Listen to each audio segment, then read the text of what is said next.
Hello guys, and welcome back to another episode of Six String Studies. Insert title sequence here.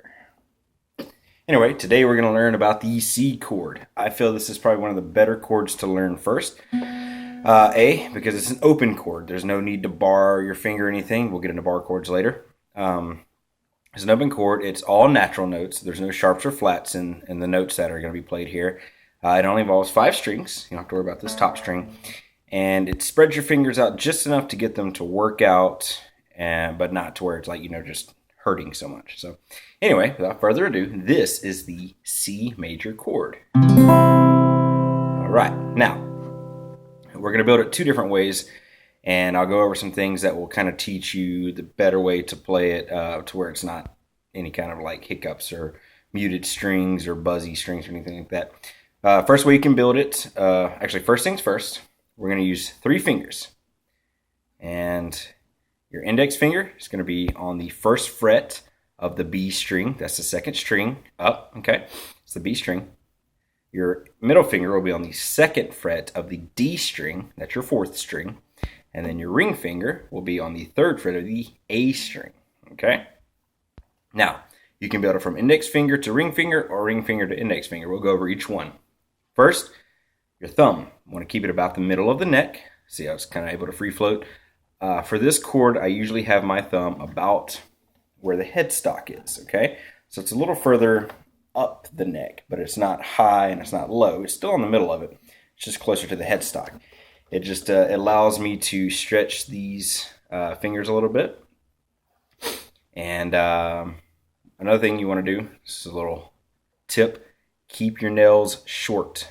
See how my fingernails do not go past the actual finger? Okay, keep them short.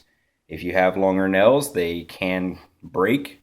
They can also buzz the strings or mute the strings, and sometimes your nail reaches the fretboard before your finger does, and you create a buzz because you're not pressing as hard as you should be. All sorts of things like that. So keep that in mind. Keep your nails short. All right, so we'll start with building from the index finger first. You'll put your index finger on the 1st fret, and you want to keep it pretty close to that fret. You don't want to go past it. See, this is a C note.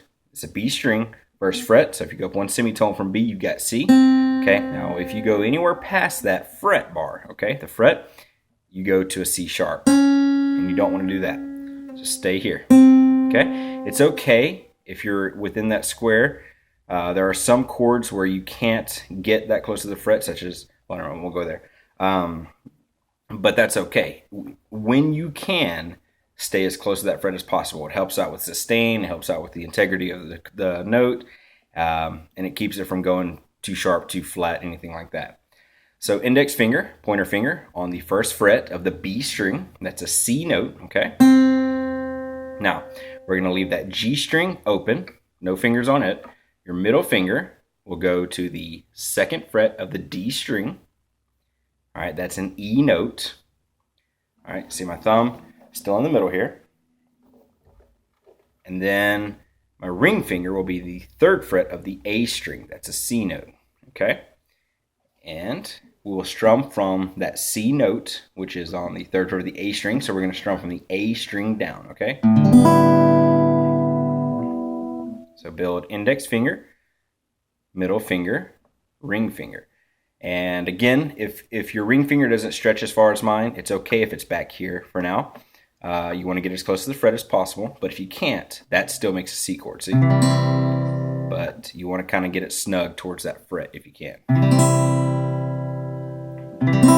It should sound like this, okay? Now we'll build, going the opposite way. I usually try to build a chord from higher string to lower string. It feels better for me, but depends on what chord you're playing and how you like it. Doesn't matter. As long as you get the chord, because chords, once you get to playing chords, you get to them really quick. There's no from bottom to top, top to bottom. It's just, that's how it is. Anyway, starting with your ring finger. 3rd fret of the A string. Middle finger, 2nd fret of the D string. And then index finger will be 1st fret of the B string. And keep your pinky out. We learned that from SpongeBob. When in doubt, pinky out, all right? You don't want it hitting anything. And same way. Now, when you're making chords, you want to strum, or you want to make, strum all strings, and everything should sound out. If something is not sounding right, if you play a C chord and it does not sound like this, then you need to check, find out what's going on. Oftentimes you're not pressing hard enough. It'll sound like this, almost like a little harmonic sound, or okay. Press a little harder.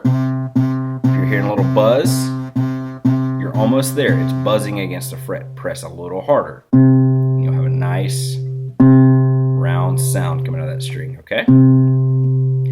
All right, now another thing that could happen is if you go to that next string and you hear some buzzing like that, you got to check where your where your ring finger is to make sure the bottom part of that first part of your finger isn't pressed against the next string down. Okay, so you want to kind of curl your fingers a little bit to where it's just not, where it's only touching that one string. Okay, now the G string is an open string. You want to make sure it's got a nice sound to it. If your middle finger is hitting it, it'll sound like that. And then another thing that people tend to do sometimes is they'll mute this high E string. Since there's nothing, it's an open string in this chord, they'll accidentally mute it with their index finger. For one thing, that's actually okay, because your E, we'll get into chords later, but your E is already being played right here. So if you got this one, it's just kind of a bonus. It sounds good, but it also sounds okay without it. You just have to not hit that string, because if you do hit it, it'll kind of like that. But we're going to try to play it correctly, so 3rd fret, 2nd fret, open, 1st fret, open. All right. Now, if you'll look, my fingers are, you can actually see a little bit of space between where my fingers are. You can see all the way back behind my guitar. That's what you want. You don't want a closed space, because most likely your fingers will hit that part of that fretboard that they don't need to be hitting. So, check all of that. Pressure-wise, you've got to be able to apply some pressure. You don't want to press too hard to where it makes the chord actually sharp. And that's actually one thing that putting close to the fret prevents, is making it sharp. But you don't want to press so hard that it just hurts. You'll start to develop calluses at the tips of your fingers, because you are pressing your finger against copper wound strings and steel strings. Play until it hurts. It's gonna hurt. But once it starts hurting, don't play until your fingers start bleeding. That's not cool. It's not fun. Pace yourselves, but practice, okay? If it's uncomfortable, work through the discomfort. But whenever it becomes painful, give it a rest. So this is the C chord once again. Index finger on the 1st fret of that B string. Middle finger or 2nd finger on the 2nd fret of the D string. Ring finger on the 3rd fret of the A string. You strum from the A string down. So you're not going to strum this bottom string here, this E string, okay? And that's it.